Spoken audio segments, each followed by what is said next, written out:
Me there. Hi, Jim Ziegler, the Alpha Dog, and my good friend Frank J. Lopes. Hello, Frank. Good morning, Jim. Good morning. I'm sorry I couldn't help but start to chuckle when you did the 5, 4, 3, 2, 1 thing, because I could see on your face how excited you wanted to do this. This is great. Clap thing, you know. We need to get you one of those clappers, right? I gotta get one of those. I see them on TV all the time. It's gonna be a great broadcast. Ladies and gentlemen, I assume you're ladies and gentlemen. I know some of the people are either neither that are watching the show, but okay. Let's start off with that. I know some of these characters. By the way, check in on the chat box when you show up on the broadcast. We know you're watching. Oh, Jeff Glacken. The Glack is the first one on the show. He's right there. My man, hello, Glack. He says, good morning. Anyway, Frank, tell us a little bit about you and your company. What do you do? What do you offer? What services? What experience do you have? Are you worth a damn? Well, I am absolutely worth a damn. Worth a damn. That's for sure. You know, I'm Frank J. Lopes. Some people know me as Get More Frank because I use that hashtag and that handle on social media a lot. And I'm vice president of FB Digital, which is a digital marketing and advertising company in New Jersey.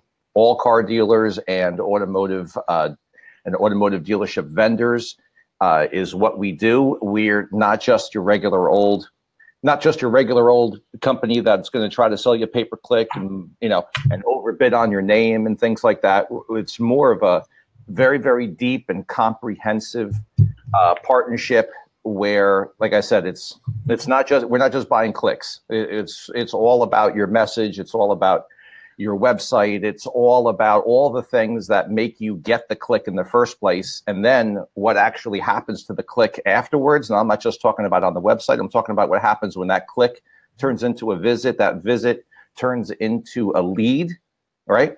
And then that's when we really take over. And that's when we really roll up our sleeves and start to get to work for our dealers. Okay, well, tell me a little bit about Frank. Tell me how you got into the business, what you've done in the business. Who are you? Well, I'll give you the short version of my story because I've told it so many times. To me, it's boring, so I'll give you the short version of it. I actually grew up in the car business. My father was a prep mechanic at a Lincoln Mercury dealership in East Brunswick, New Jersey. He worked for the same dealer for 34 years, right? He retired from that dealership. So I'm 11 years old, and my mother has no idea what to do with me anymore during the summer and during the, and when there was no school. My mother was a housekeeper, and I was to the point when I was little I could go to work with her, but after 11 I couldn't go to work with her. She had to work. She couldn't entertain me all day. So my father said, well, I'll take him to work with me. So I started going to work with him at the dealership at 11 years old. And obviously, of course, I had no idea what the hell I was supposed to do when I was there. So I remember the first day I'm standing around and I'm like looking around and I'm right up my father's butt the whole day. Like if he took a step, I took a step with him. And then eventually he said, why don't you go sweep the shop, or why don't you go up in the showroom and start emptying the garbage cans or something like that. So that's basically what I did, and it became to the point of where if there was no school and if it was summer vacation or Christmas vacation or a holiday, whatever, if there was no school, I was up before my father, awake, dressed, up before my father to go to work with him. And it started getting to the point of where I would start to play sick. So I would miss I would miss the time to go to school, but I would still be in time to jump in the car and go to work with him. My parents caught on to that really, really quick. I bet they did. And then I turned, when I graduated high school, the day of my high school graduation, I get home from graduation, the phone rings, and my father answers the phone, which should have been tip-off number one, because I think my father's answered the phone growing up. I think he answered it 3 times the whole time I was a kid. He answers the phone and he says, here, it's for you. He hands me the phone and it's the dealer. And he says to me, do you own a suit? And I'm holding the phone and I look down and I go, yeah, I'm wearing it right now. Right. I just came back from high school graduation. I'm wearing it right now. He says, okay, good. When you come in on Monday, you wear a suit and you come in the front. You don't wear jeans and a t-shirt anymore. And I was like, okay. And then hangs up. So needless to say, Monday was my first day on the floor. That Monday after graduating high school was my first day on the floor. I experienced baptism of fire which which was, learning how to sell cars on ups, on live people, one by one. And, from there, I stayed selling cars for about, I'd say about 3 or 4 years. Did very good at it, finished up with school, and then started working at a local newspaper. From there, opened my own agency, and here I am today. We all had a similar background, I always talk about driving into Atlanta with my mattresses tied to the roof. My buy here, pay here car, and 5 years later, I was a millionaire. So we all look. The people. This is the one thing that I've learned. The people that have the best story normally have the most success. And when I say best, I don't mean like they tell it the best or it has the most, the most drama to it or anything. When someone tells their story, and the best means that they suffered at some time, or they felt loss, or they felt real pain and real struggle. Those are the people that, overcome it, that today, are the ones that you want to learn from. Because we've all been there. We've all been at a point in our lives where, I hate to say it like this, but we've had to eat some shit. And most of the time it was shit that we dished up ourselves. It was stuff from our own mistakes or bad choices or whatever it might be. So as much as I love telling that story, and, I left out a lot of the middle part, which is where a lot of my struggles and a lot of my, my comeback and things like that. Good morning, Craig. A lot of that stuff had come from. Those are the stories that you want to hear because people can relate with them. And if you can do it, if you can leave in the middle of the night and drive to Atlanta and you're buy here, pay here. I think it was a Thunderbird, right? No, it was a Lincoln. It was a Lincoln. Okay, Lincoln Continental, and with your mattress tied to the front. And if I can come from a blue collar, hardworking, roll up your sleeves type of upbringing and type of family, and to the point of owning and operating one of the largest automotive advertising agencies, and losing it all in the 90s, in 2009, and coming back, man. If I can do it, I'm not that great, Jim. No disrespect, you're not that great. You're an average guy, just like everybody else. If we can do it, why can't anybody else do it? I can't have a class reunion until my friends get out of prison. No, it's not quite that bad. Not quite that bad, but I grew up on the bad side of a pretty rough town with poor parents. Have you ever seen my business card where it says HSG? No. What is HSG? My business card says James A. Ziegler, CSP, HSG.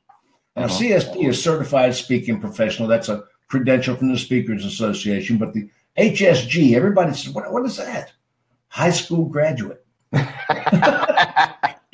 most people put MBA or a doctorate. I've got HSG on mine. I love it. I love it. Well, look, they say all of us, we have friends in low places, and that's, and for you, Jim, that's why you're talking to me right now, Oh, listen, I'm admiring of you, and a lot of respect. See, Craig Lockhart just showed up, Chris Martinez, Patrick Cameron, Michael Smalley. Let's see what we got here. Bruce Rosenberg, Jason Grace is on, Matt Koenig's on. Matt Koenig says, happy birthday. I have gotten close to 1,000 birthday greetings already this morning on all my social channels. That's it. A lot of people must be either still asleep or they must be dragging their feet. I don't know what's going on. People, if you're watching this, you haven't wished Jim a happy birthday. Come on, man. It's time. I'm overwhelmed. I've been trying to answer all of them. It's crazy. And knowing you will answer every single one of them. Hey, before we get to the next thing, I want to give a shout out. And Jim, I want you to take notice of this. I want to give a shout out to my man, Chris Martinez over at Charles Mont Toyota, one of the biggest and still growing Toyota stores down in Austin, Texas. Jim, if you want to have somebody on, a fantastic general sales manager who will come on and tell salespeople how to get up to that 30, 35, 40 car a month. And he'll tell general sales managers how to get themselves and get their stores up to the real high volume and gross.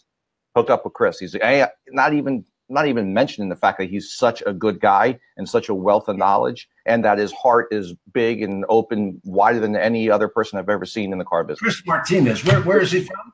From Charles Mon Toyota. Is he coming to Battle Plan?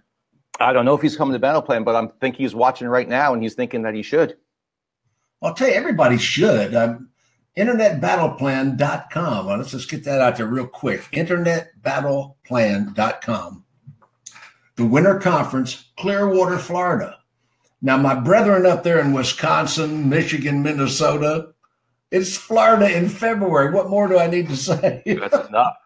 News guys got real cold up there. You know, like we complain that it's cold in the Northeast. That ain't cold. That's real cold up in that area. I was in Michigan one time. I saw a dog frozen to a fire hydrant with his leg up. Jim, you can't do that when I put coffee in my mouth. You gotta wait till I swallow it first. It was terrible. I want everybody to check in as you watch the broadcast. Just say hello. Oh, snap, Frank Lopes, Brad Paschal. Brad Paschal, my man. Okay, well, we're Internet Battle Plan. You're one of the featured, sought-after, desired speakers. I recruited you. I went after you. I wanted you to be at my event. What are you going to be talking about?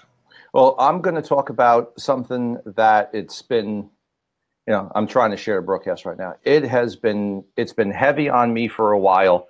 And I honestly wrestled back and forth a little bit about making it a topic for my talks and for my keynotes. And then finally, Matt Koenig actually was the one who said to me, bro, why in the world are you not doing this? Everybody needs to hear it. So, what's that? Koenig is a troublemaker. He is a troublemaker. He got me in trouble with talking about this topic too. I'll tell you. Koenig's a mixer. By the way, you know who he reminds me of? Bobcat Goldthwait. You think? Why? You have to explain this one. He's got the wild, crazy look about him. Have you ever seen Koenig's hair? Koenig's hair. I wish my hair could be half as good as Koenig's hair. Are you kidding me? He got so much crap in his hair. If we ever had, if the Koreans ever bombed us, his hair would still be intact. He's got that rock star conference. He said it, not me. Okay. Okay. Oh, he knows. He's got that rock star conference, which is a great conference. Without a doubt. Total different format. I mean, I participate in his. He participates in mine. By the way, guess what else I did today at your urging? What'd you do? I'm gonna be a featured speaker, opening speaker, 9:00 speaker at Digital Dealer Conference. That is awesome. Alyssa called me and asked me what I speak, and I know you put her up to that. And I don't speak at other people's conferences that often. I wouldn't say that I got a little feedback, Jim. I wouldn't say that I put her up to it in any way, shape, or form. What I would say is that I recommended that you guys connect in some way, shape, or form because, a lot of people in the industry are going to agree with me on this.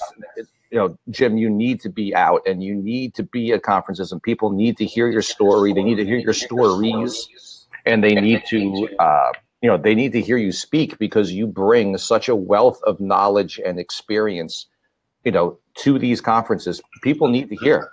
They need to hear from you without a doubt. And, see, this is the whole thing. This is why I do what I do on social.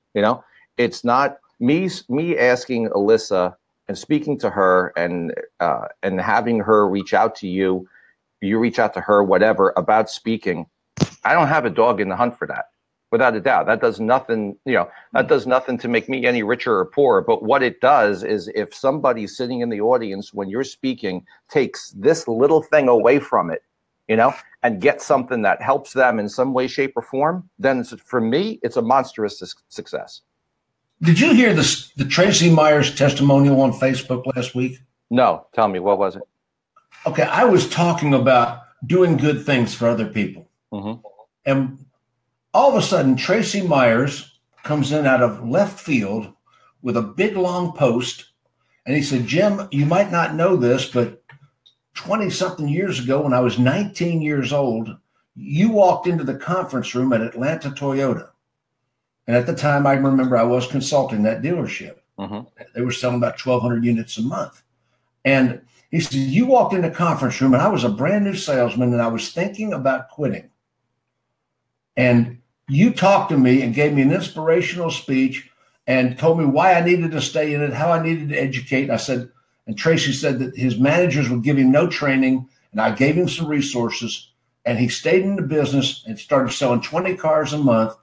And he said that that moment kept him in the business. You know, he's one of the bigger dealers in the country right now. Absolutely. And I had no idea. And I said, you know, on the keyboard, I said, Tracy, that was you? I remember the incident, but I didn't remember that was you. How about that? Amazing. You see, you never know who you're helping, and you never know what you're helping. Think about all of the people that Tracy Myers employs today, right? Well, everybody from salespeople to technicians to lot guys to detail cleanup guys. It doesn't, people in the office, it doesn't matter. And we're just talking about the dealership. Let's not, you know, we're not mentioning the other endeavors that he's involved in. He's got some big projects going. He's got real stuff going on, you know, like real stuff. So just think about that. Because of the fact that you helped Tracy Myers, there's somebody who today who works for Tracy Myers, you know, who's able to provide a fantastic living and a fantastic life for their family. And if you didn't inspire him that day, that person could be on a whole different road right now. I was touched. I mean, and I don't get touched. I'm pretty hardcore, you know. I don't get touched that often, but I was touched at that testimonial because it was so unexpected and I didn't know about it. Yeah, you see? Hey, we got sidetracked. You brought up the name Matt Koenig, and that took us on a whole nother. So let's get back to battle plan, and let's get to what are you going to be talking about? Talking battle plan. So I'm going to try to once again provide and bring value to dealers by helping them not pick a crummy vendor. That's what that's really what my talk is about. How to get yourself crappy vendor, didn't we? We picked crappy. There's another word, but I didn't use it, right? No, you didn't want to use the word shitty. I don't know why. No, I don't want to use the word shitty. I'll do it on this broadcast, but no. One thing about my conferences, we don't use language. I have seen conferences where everybody got all infatuated with the F-bombs, and truthfully, I say that word myself, but I don't do it in a conference. And I've seen older dealers, mature dealers, religious dealers get up and walk out.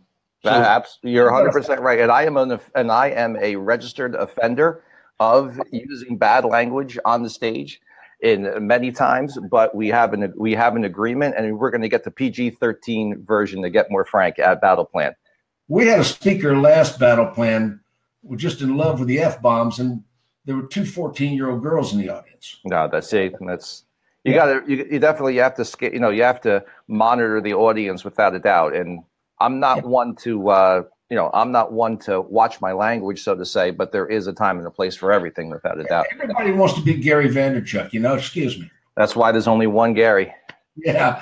Okay. Get back to your subject. I interrupted you. I'm sorry. Okay. So basically how not to pick a crummy vendor. A lot of times, I look at the relationship between dealers and vendors very similar to the one between husband and wife.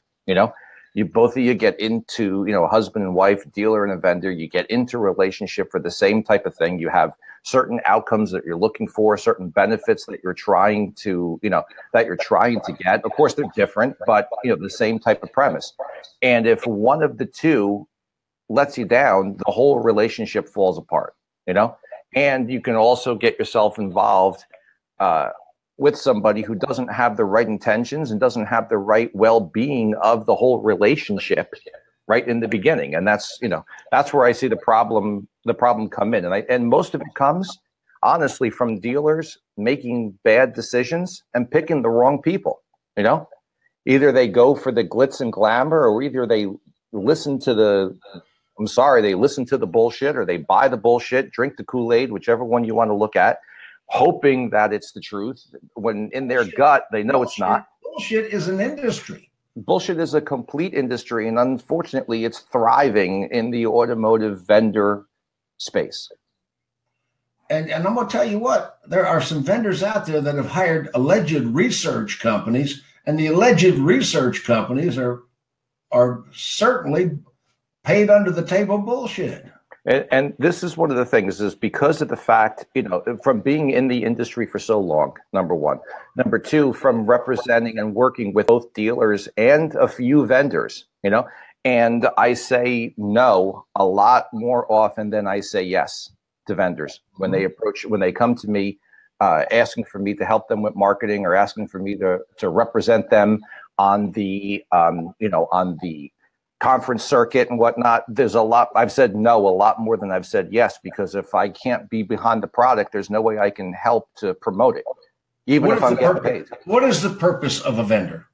The purpose of a vendor is to serve the dealer in whatever capacity the dealer needs that vendor to serve them to reach the outcome and hit the goal of what the dealer is looking for. Well, let's put it this way. I'm not talking about the vendors who supply the uniforms to the service department. I'm talking about vendors basically in the variable end and some in the fixed operation. Vendors have two purposes: either sell more cars, make more profit, or both. Right. I mean, that's the end result. I mean, my relationship with a vendor is to sell more cars, make more profit, or both. You know, Jim, I'll go even a little deeper with that. I feel that the sell more cars and make more profit is the byproduct, right, of reaching the goal of whatever it is that dealer is hiring that vendor in for. You know, because that's always the end. That's always the byproduct. That's always the end result, is to sell more cars and to make more profit, right? And make more gross. You can go into any dealer in the country and you can ask them, well, what are your goals? What do you want to do? And they'll all answer you with the same thing, well, I want to sell more cars and I want to make more gross. And I look at them and I'm like, well, yeah, no shit. But how are we going to do that? What places do you need to do it to increase? How are we going to do that? Where are we lacking? Where can we improve? Where do we need more of? Where are we good that we should be deploying any more money towards right now? Where is that increase going to come from? And that's the thing, is that's where dealers get a little bit messed up. Someone, they'll hear that Friendly Motors down the street is working with this one. They'll say they're using a third-party inventory listing service, and oh my God, I got to get myself on there. But maybe the audience for that service isn't good, or maybe it's just the wrong fit, or maybe they're not going to hit the goal that you're looking to get to, or not. Maybe they're not going to get your message in front of the audience that it needs to be in front of, or maybe you don't got a message in the first place, and that's the problem. Well, they don't, and my gosh, they fall back on bogus statistics. Now, what I'm saying right now is attribution and influence is a real science. Absolutely. But when liars figure, figures lie. Well, look, we both know that some of the companies that are out there right now, we're not going to name names because that's not what this is about. This isn't a call out. This isn't bashing or a call out session, or we're not calling anybody on the carpet. That's not the purpose of this. The purpose of this is to help dealers to be. But there are those companies out there is what I want to make dealers aware of. Exactly, and that was my point. You had one of the largest ones get sued by the state of New York for their numbers being bogus. And what happened to the lawsuit? They got settled. They got settled out of court, because if it went to court and every dealer in the country found out that those numbers were bogus, it's the house of cards. And the attribution company, or the alleged attribution company, said that 79% of the dealer sales came from that company. Excuse me. There is only one measurement, and I think you agree with this: Google Analytics. Well, there's two. There's Google Analytics, and there's the actual sale of cars. Because if you don't sell cars, it all doesn't matter. It's all a bunch of, every single word is bullshit if cars don't hit the road. What did Cuba Gooding Jr. tell Tom Cruise? Show me the money. In the car business, it's all different. It's two things. Number one, show me the ups, and two, show me the RDRs. Show me the sales. That's it. And Google Analytics will show you the true path. And you and I also have a common grievance. I think you'll be talking about it. Is there are companies taking huge amounts of data out of the DMS and sometimes the CRM. Don't get me started on that. But now that you did, let's go down that road. You've got You've got two very, very big problems. I don't know how they're going to be solved. I don't know what's going to happen. And to be honest, I think solving them. Let me throw it out there. You don't have to say it. I don't want you to say it. Auto Trader. Well, look, I put something, I put a post on Facebook, and I also, put it in a couple of groups as well the other day, because as as a marketing agent representing dealers, I have a very serious problem with Auto Trader having access, 100% complete analytical access to a dealer's OEM site if that OEM site is a dealer.com company site. I don't know about other people. I know a lot of the comments were, well, this is the way it is. What are you going to do about it? Can't fight City Hall. No, bullshit. What do you mean you can't fight City Hall? There is supposed to be a sacred, so to say, a sacred agreement between the dealer and the OEM. And now you're letting a complete outside third-party company, besides the fact that they're owned by the same parent company, they have no association and no business whatsoever being involved in those analytics. Unless the dealer wants to share them, then that's a whole different story. You got a good relationship with your Auto Trader rep or your Cars.com rep or whatever, and you don't have a marketing consultant or a marketing company or somebody to go to, and you feel trust with one of these people, and you want to give them access to your Google Analytics, you want to give them access to the back end of dealer.com, do it. No problem. I'm all about dealers getting help from anywhere that they can. That's good, legitimate help. But when those numbers are just made available to a rep, and then that rep comes in, the rep comes in with their little numbers saying, oh, well, look, you only got so many VDP views on your used cars and everything. If you spent $5,000 with us, you would get this. Well, how in the world do you know how many VDP views I got in the first place? To me, it just completely violates, and it just completely, the dealer's all about giving it to them, no problem. But go in and take it and try to use my data. If I'm a dealer, you want to use my data to try to upsell me? Get out of here with that. Oh, there's more than that. Have you ever read the EULA agreement on some of these contracts? No. Do you know what the EULA is, an end user license agreement? Tell us all, Jim. Okay. Look at your vendor contracts at the EULA, EULA, end user license agreement. If you're one of the Cox companies, they have some agreements that say they can repurpose, resell, share their data with your data becomes their data, and they can sell it to any of their affiliates, which they own like 20 companies. I don't know, but they can repurpose your data. They can sell it to each other. They've got Dealer Track. They've got Auto Trader. They've got dealer.com. They've got personally identifiable financial and transactional data on all your customers. Right. And I'm going to say it again because I don't want anybody going down this road. This is not a bashing session on Cox. This is not a put them down type of nothing like that whatsoever. This is in no way, shape, or form trying to do that. This is not an issue with Cox. This is an issue with the fact, this is an issue with the fact of information that is supposed to be kept in the dealer's hands just being given to other people. That's really what it comes down to. It comes down to privacy, and it comes down to trust. Don't we sign a statement with every consumer that we will not share their data? So we signed the statement. We put our own, neck on the line as dealers. We put our neck on the line, and then the vendors that we work with, like these larger vendors, go and they totally go against and could potentially get us in trouble. Right? As dealers, they could get dealers in trouble. I'm amazed the sword hasn't fallen, because I had a dealer in Chicago. We audited his DMS, and we found 79 vendors taking information out of his DMS. 79. Some of them were mail sale companies, road shows that he had given access one time 5 years ago, still extracting data. And this is my point. Look, I've said this before as well on other interviews, because it's true. Running a dealership is an 80-hour-a-week job as a general manager or a dealer. It's an 80-hour-a-week job if you work part-time. Okay? So if you're going to do this as a side hustle, if you're going to do this as a side job, it's going to take you 80 hours to do it. Meaning that just running the store is total immersion. I don't know one successful dealer who's got a good, strong place that isn't in the deep end of the pool in his store every single day. All right. Every day. Every day. Okay. So that's just operational That's just on the operational sense. Now you take all of this other minutia and you throw it in. How many people are in the DMS taking out data?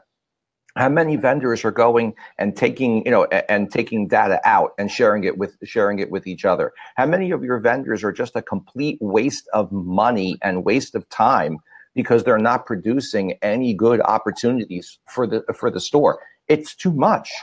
Just flat out. It's just too much. Are you Ghostery.com? No, what's that? Okay, Ghostery, like a ghost. Ghost. Ghostery. Ghostery.com. It's a free app, and there's a paid app upgrade, but the free app will do what you need to do. Okay. Ghostery will show you any website you go on. It'll show you what data is being exported off of that website, what pixels are on it. Who's the data being sent to. Ghostery.com. Obviously, this broadcast not sponsored by Ghostery.com, but this is just I use it as a tool.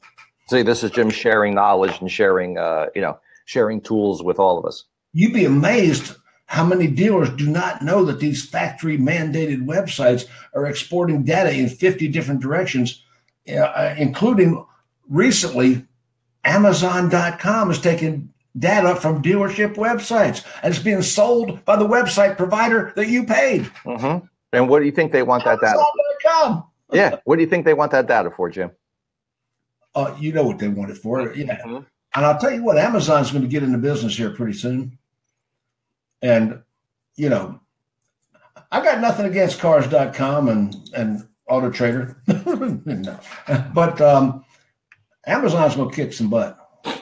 Without a doubt. And look, I've got nothing, I want to say this as well, because after, I gave a very similar keynote with this similar topic at a few other conferences. And after it, I'm going to come out and say it. After it, I have been brought to the side. I have been told, it may not be a good idea that you're out advising dealers, telling them these things. I have been told, if you continue to talk about this, I'm going to kick your ass. Flat out, just like that. Right? I've heard the same thing. And obviously, I think TrueCar threatened me in the beginning. Obviously, I'm not I'm not listening to anybody on it because I'm still talking about it because it's that important, and there's too much shenanigans going on. There's too much money being wasted. There's too many mistakes being made. And it doesn't. And at the end of the day, it doesn't benefit anybody. I got no dog in the hunt on this except to help people out. Okay, now your presentation, let's get back to the basic presentation. The basic presentation is how not to hire a crappy vendor. Right, absolutely. How not to hire a crappy vendor. So we're going to go into two parts when we're talking about it. Part number one is how to tell if you've got a crappy vendor now and what to do about it, right? And then part number two is going to be measurement? A lot of it's going to be a measurement, without a doubt. And number two, how to make sure that when you're vetting a vendor for a certain task or to reach a certain goal or whatever it is that you need him for. And this goes all the way back to the guy who brings uniforms, people that drop off oil, people that pick up oil. It doesn't matter what it is. Service, it doesn't matter. Anything, how to make sure that you pick the right one in the first place so that you don't start a bad relationship that you one day have to try to get out of. Are the vendors spiffing your people? Are the vendors spiffing your people is a big one. That's a big one, and we know it. And look, there's nothing wrong.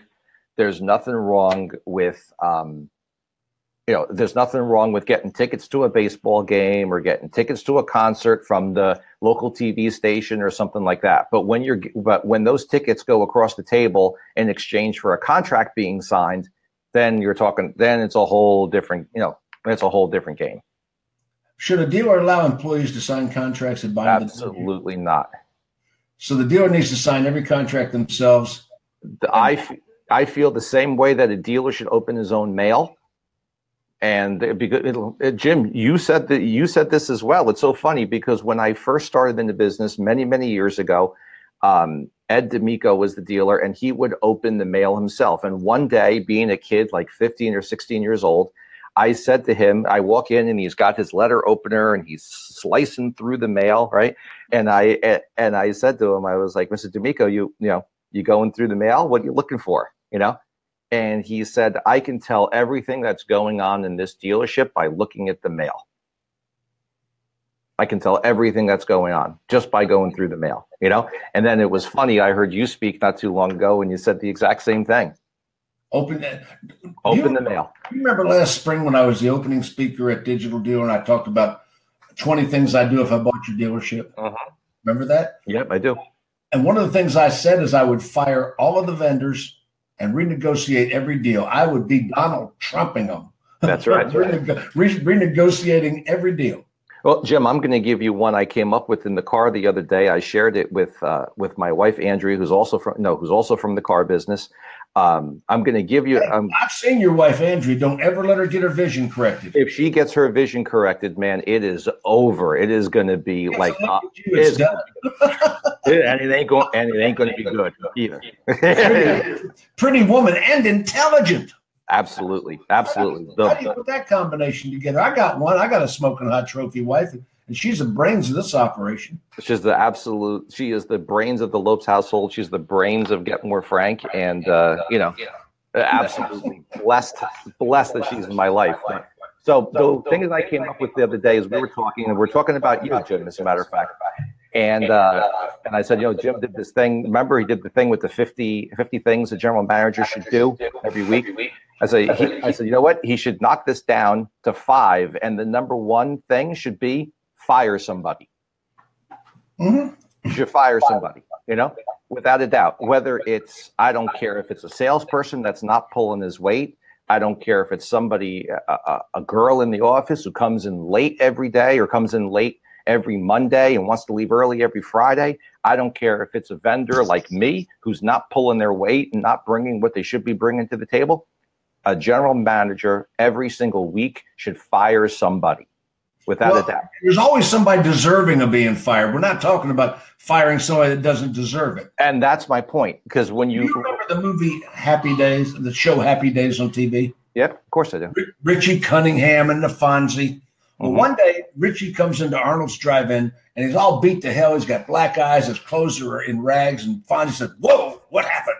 He said, "The bully beat me up." The bully beat you up, man. Let me tell you. You got to get in his face. You got to back him down. And so Richie said, "I'll try that." The next day, here comes Richie, beat up again, got his clothes are in tatters, and he said, "Fonzie, I got up in his face. I went chest to chest with him, and he beat the hell out of me again." And Fonzie said, "Whoa, something I forgot to tell you. You got to have a reputation for having done it before."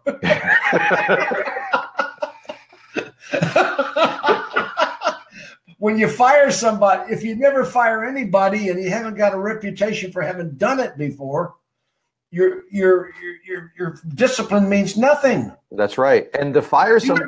You remember Gunsmoke on TV, the show Gunsmoke? That's a little bit before me. Okay. Well, there was a guy named Festus, was Matt Dillon's partner. And they're sitting out there in the front of Dodge City. They've got their chairs back up against the wall. The crickets are chirping. The gas lights are burning. And Festus says, "Matthew, did you ever notice the town gets real quiet after a hanging?" and that's partially the point. The thing of firing somebody is not to go and yield your power or to flex your muscle or some kind of shit like that. It's not. It's so the general manager keeps himself in check. It's so that he keeps himself sharp, so that he knows that if he needs to get rid of somebody, that one person could be pulling down the whole team. One person could be pulling everything back. One person could be holding back the progress and the success of the entire store. So he needs to keep himself in check. He needs to yield his power on himself to make. Well, I got to tell you, herself. Let me tell you what, I have fired more prima donna 20 car a month people than green peas, because you always got somebody in the dealership that's out of control. They think they're bulletproof. I sold 20 units a month. I take a glass of water and I stick my finger in it. And I said, "This is the dealership. This is you in the dealership. And this is the hole you leave after you're gone." Yeah, it fills right back up again. Absolutely. Nobody's indispensable. If you fire green pea, you have not made a statement. No, and it's a good point, because there's a lot of stores that I go in. I'm in and out of over 40 to 50 stores a month. And in almost any one of them, there is somebody there on the floor who is, I'm just going to say it, who's just cancer. They're either a living, breathing cancer, or they're spreading it all over the place. And they're usually the person in double digits. And I call them the mutineers. The mutineers? Yeah. The mutineers. Whenever you put a program together, somebody's going to try to have a little bathroom meeting and bring the program down. Yeah. Not because it's a bad program, but because they want to keep everybody's attitude down. No, there's not many union sales floors in dealerships, right? No. There's not many, but there's a ton of shop stewards, and you can find one in every single dealership on the floor somewhere. There is somebody who wants to be the shop steward and wants to get the crowd riled up and everything, and wants to start some backroom bullshit that is going to wind up going nowhere. And all it does is create problems for the general manager, for the general sales manager, and for the health of the whole dealership. I held a meeting one time where I'd just taken over a dealership as the manager. And I said, gentlemen, somebody in this meeting is going to, and I only had men on the sales force at that particular dealership. I've promoted a lot of women since then. I don't want to sound sexist, but I had men on. I said, gentlemen, somebody in this room is going to disagree with me. And I've anticipated your just disagreement, and I have brought your luggage. I came up with a Valvoline cardboard box. Okay, so how not to hire a crappy vendor? How this will be internetbattleplan.com. Somebody type that in the sidebar over there. Somebody watching the show, type it in the sidebar. Internetbattleplan.com. www.internetbattleplan.com. It'll be Clearwater, Florida, February 12th and 13th. I've lowered the price to $595 a person. I mean, I've sold thousands of seats at $1,500. We lowered the price to $599, and dealers and general managers, no charge. Jim, I don't want to make this all about me, even though I'm on the screen. Tell us who else is going to be there, who else is going to be speaking, and give us some of the highlights about what their presentations are going to be. Okay, one of the superstars is going to be the closing speaker, Matt Koenig. Mm-hmm. Matt Koenig is going to summarize. He's going to give you the outtakes. Matt Koenig has become a dear friend to me. I mean, he really is, And Anthony Alagona. Anthony Alagona is the very best phone trainer, BDC trainer in the entire state of New Jersey. Absolutely. I mean, he's incredible. He'll never come up short, so he's really that good. I got Anthony Alagona, Kerri Reese Wise from TrueCar.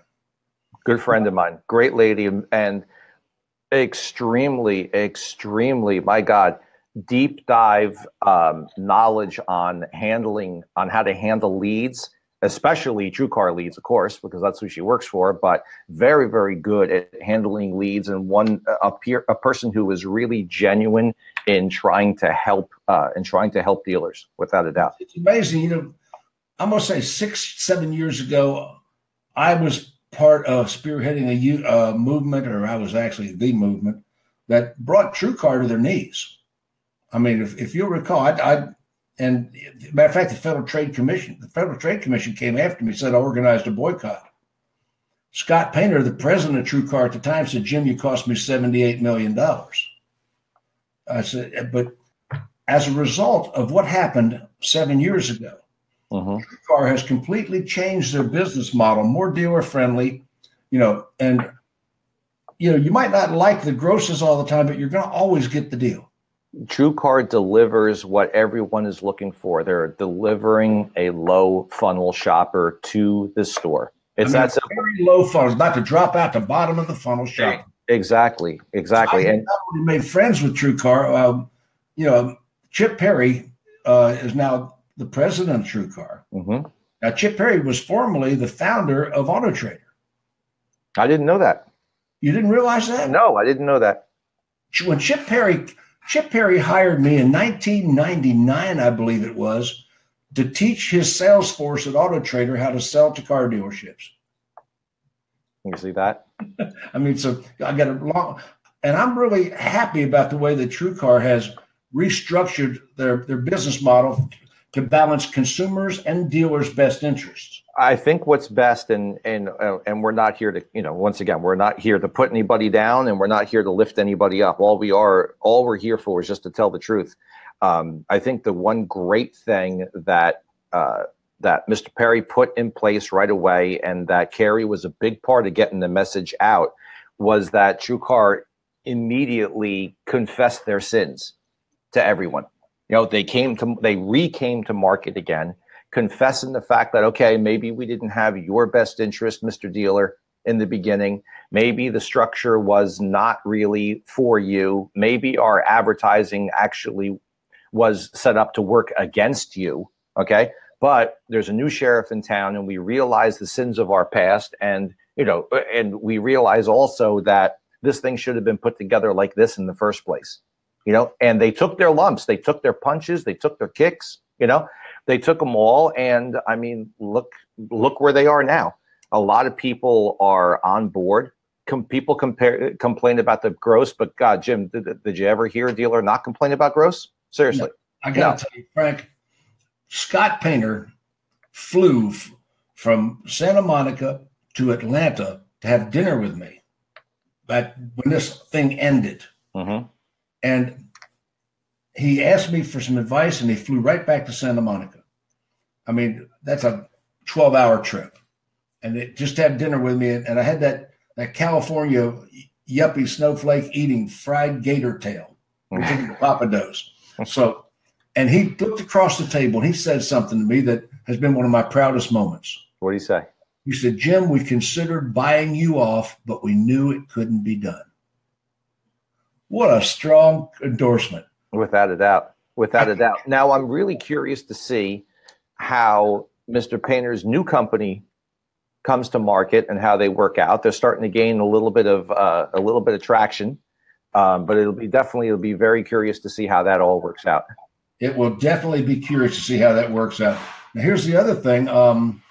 You talk about speeders. I've got Erich Gail from Zemont Cardinelli Group, and and this guy is a hybrid. He's a vendor and he's a dealer, and he's one of the biggest internet dealers. I think he's number 2 in the nation for internet sales. Something like that, without a doubt. He's going to be delivering at a very high level how the Cardinelli Group works, what they do, and they also sell services, on how to do it. But he's going to deliver content without having to buy the services.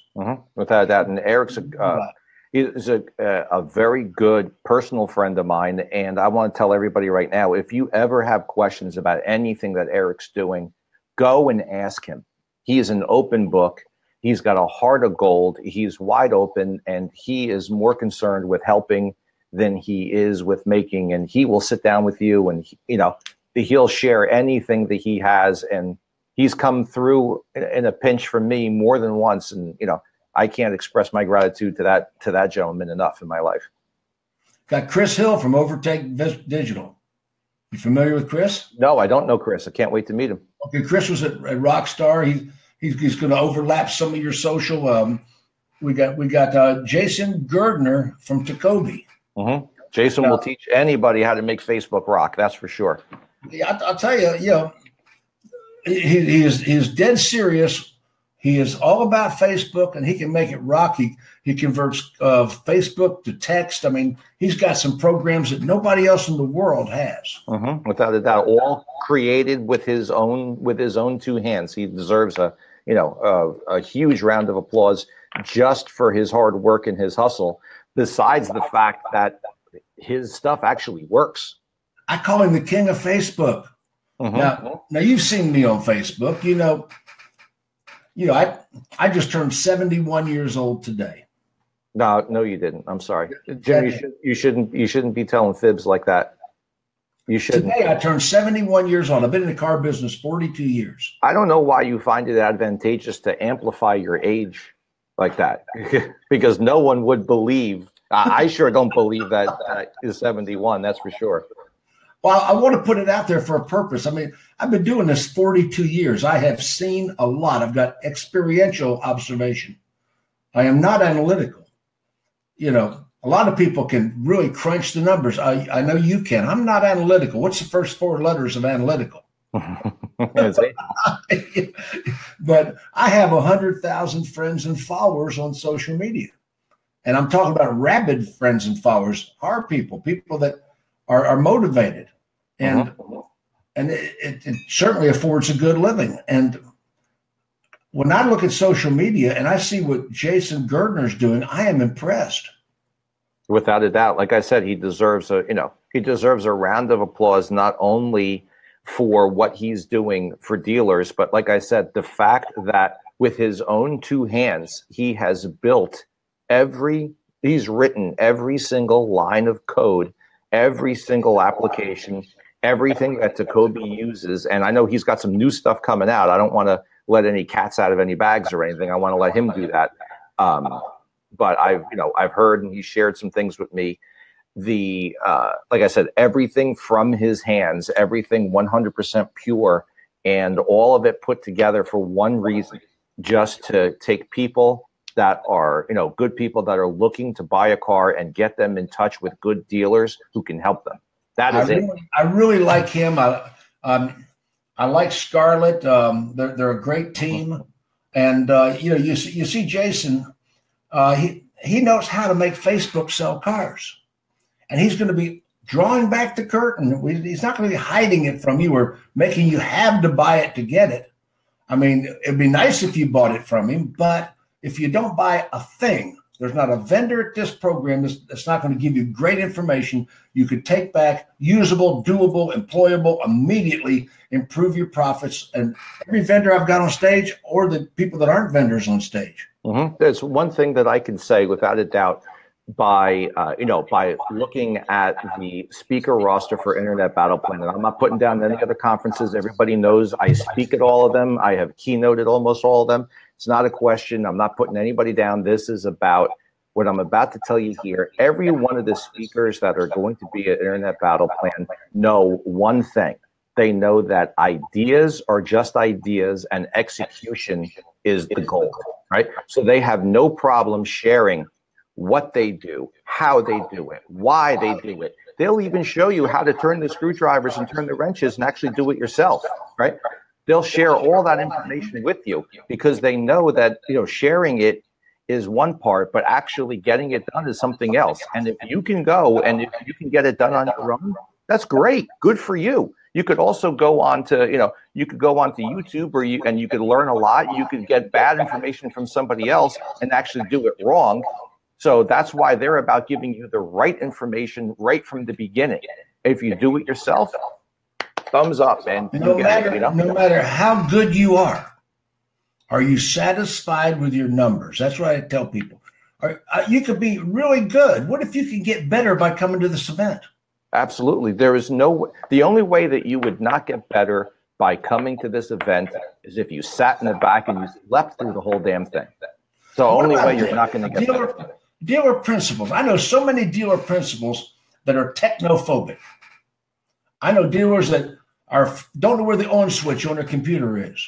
Well, I'm going to tell you what, you need to come to this event to know what to expect of the applications, what to expect of your employees. I do not know how to fix a car. I don't know how to repair a car. I'm terrible with a wrench, but I can drive one.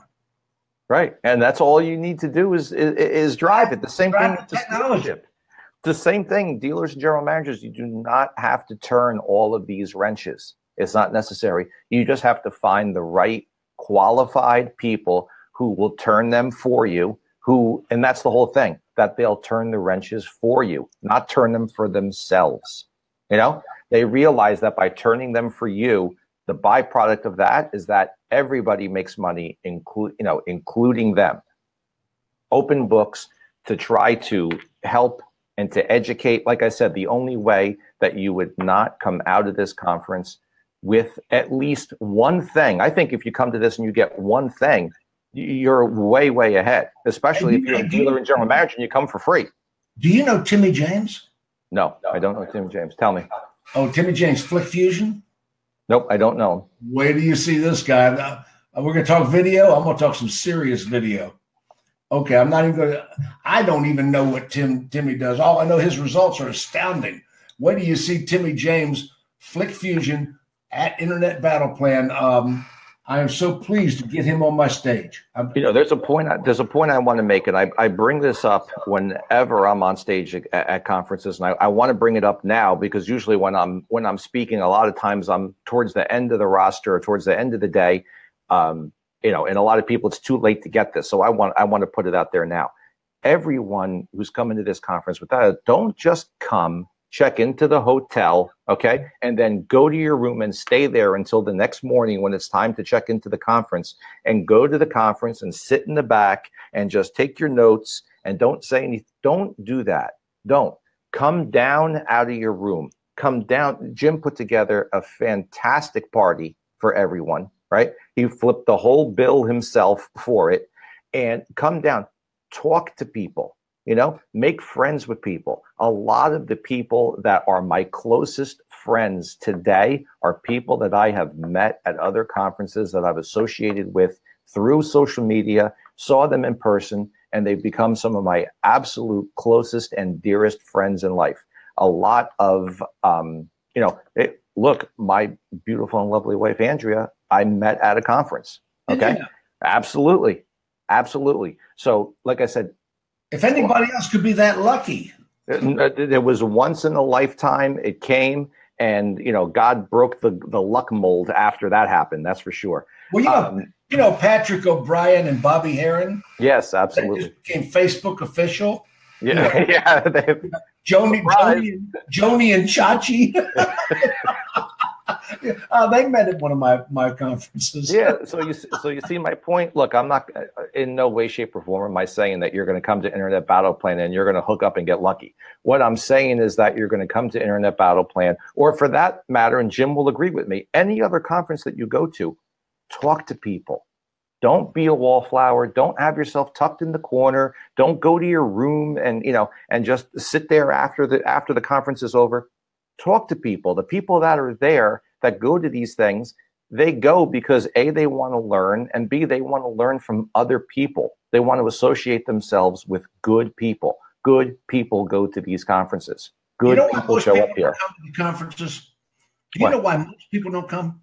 They haven't got the testicular fortitude to ask the dealer. Mm-hmm. And that's testicular fortitude. Did you get that? I totally got that. And that's and look, there's two sins right there. Number one, you don't have the testicular fortitude to go to your dealer, and sin number one. The sin number two, because you feel that the dealer is going to say no. But out of those two, the only one that you can control is the first one. So go and ask. And look, I've said this before. I'll say it again. If the dealer says no, go anyway. Take the money out of your pocket. Take the money out of your pocket, out of your own pocket. You can get an inexpensive plane ticket down to Florida, right? The hotel, if I remember right, the hotel's not a lot of money to stay. It's a beautiful place. $189 a night. It's a $350 room. Exactly. So Jim and Debbie put together a fantastic deal to make this affordable for everyone to go. Don't be a cheapskate. Take the money out of your own pocket. Go, because the knowledge that you're going to get is not going to be transferred through osmosis into the dealer's mind. It's going to. What about the band? The cocktail reception. Tell us about it, Jim. Frank, have you heard the band? I have, because you shared it with me before, but tell everybody else. Okay. We have a cocktail reception with a live band. Now, this is one of my favorite local Ocala, Central Florida bands. It's called the Band Foreplay. They are absolutely exceptional. It's a 4-piece group with a female vocalist, Lacey Lee. She is incredible. I mean, Janis Joplin all over. I'm telling you, this band is right in your soul. And the cocktail reception sponsored by the folks at Dealer Teamwork. We're talking about Sean Stapleton and James Klaus. That's a 5-figure sponsorship. They jumped up and sponsored your cocktail reception for this event. Those guys got off their checkbook. I've had people say, well, how come they got the cocktail reception? They paid for it. Excuse me. Look, Look, guys, conferences cost money to put on. A lot of people, they go poo-poo on people sponsoring the conference and everything.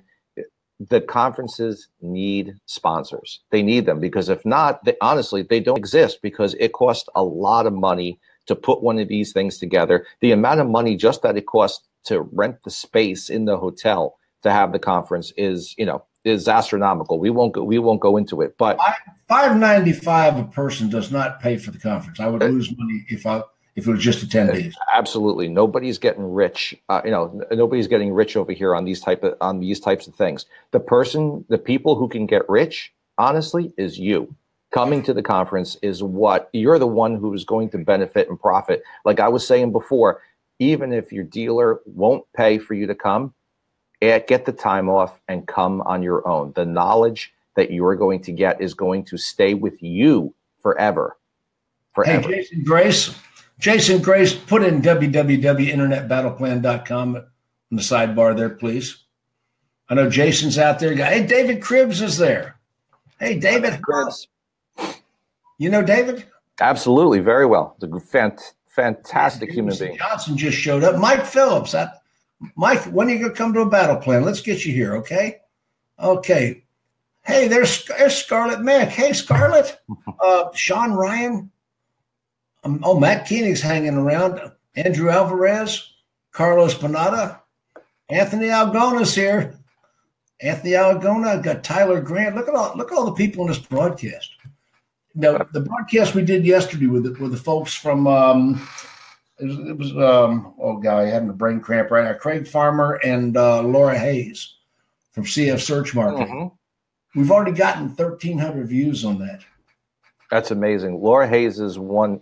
The amount of knowledge that she has about Google search and Bing search you could drown in it.